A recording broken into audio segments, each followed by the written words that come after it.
Hi ಎಲ್ಲರಿಗೂ ನಮಸ್ಕಾರಗಳು. ನಾನು ವಿಡಿಯೋ ಬಿಟ್ಟಿದ್ದಾಯಿತು, ನೀವು ವಿಡಿಯೋ ಕ್ಲಿಕ್ ಮಾಡಿದ್ದಾಯಿತು. ಇನ್ನೇನು ತಡ, ಲೆಟ್ಸ್ ಸ್ಟಾರ್ಟ್.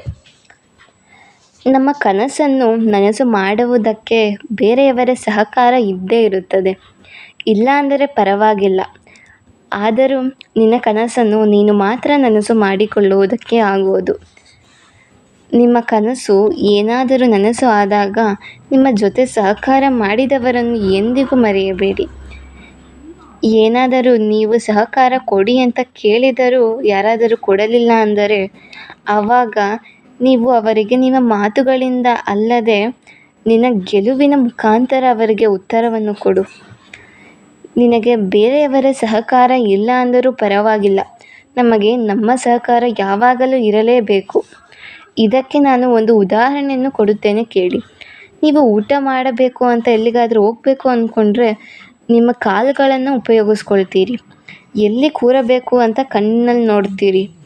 ಊಟ ಹೇಗಿದೆ ಅಂತ ಅಂದರೆ ಅಳಿಸೋಗಿದೆಯೋ ಅಥವಾ ಸರಿಯಾಗಿ ಇದೆಯೋ ಅನ್ನೋದನ್ನು ಊಟದ ಸುವಾಸನೆಯನ್ನು ಮೂಗಿನಲ್ಲಿ ಎಳೆದುಕೊಂಡು ಹೇಳುತ್ತೀರಿ.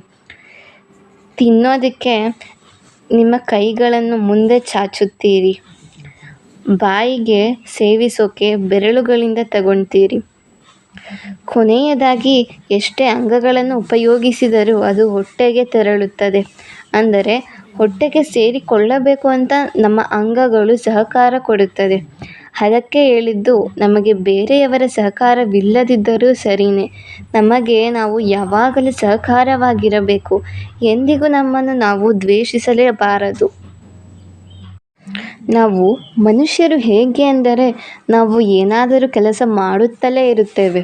ಹೇಗೆ ಅಂದರೆ ನಾವು ಮಲಗುವುದು ಒಂದು ಕೆಲಸವೇ, ನಾವು TV ನೋಡೋದು ಒಂದು ಕೆಲಸವೇ. ಹೇಗೆಂದರೆ ನಾವು ಮಲಗಬೇಕಾದರೆ ಕಣ್ಣನ್ನು ಮುಚ್ಚುತ್ತೇವೆ. ನಮಗೆ ಕನಸು ಬೀಳೋದು ನಾವು ಮಲಗಿದ್ದರೆ ತಾನೇ.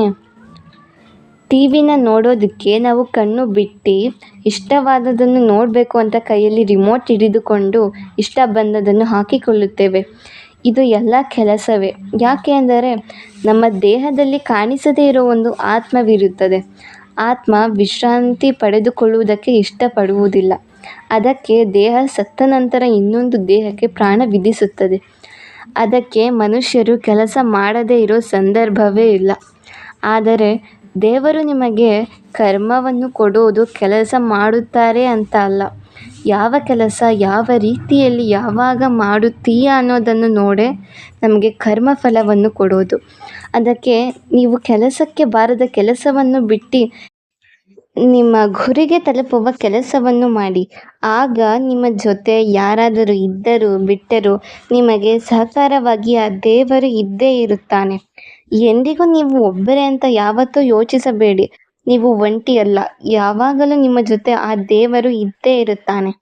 ನಿಮ್ಮ ಸುಖದಲ್ಲೂ ದುಃಖದಲ್ಲೂ ನಿಮಗೆ ಬರುವ ಕಷ್ಟಗಳನ್ನು ನೀವು ಪರೀಕ್ಷೆ ಎಂದುಕೊಂಡು ಅದರಲ್ಲಿ ಗೆಲುವನ್ನು ತಂದುಕೊಳ್ಳಿ. ಇಲ್ಲಿಗೆ ಈ ವಿಡಿಯೋನ ಮುಗಿಸ್ತಾ ಇದ್ದೇನೆ. ಇಷ್ಟ ಆದಲ್ಲಿ ಲೈಕ್ ಮಾಡಿ, ಇಲ್ಲಾಂದರೆ ಡಿಸ್ಲೈಕ್ ಮಾಡಿ. ಸಬ್ಸ್ಕ್ರೈಬ್ ಅಂತೂ ಮಾಡ್ತೀರಾ ಅಂದ್ಕೊಂಡಿದ್ದೀನಿ.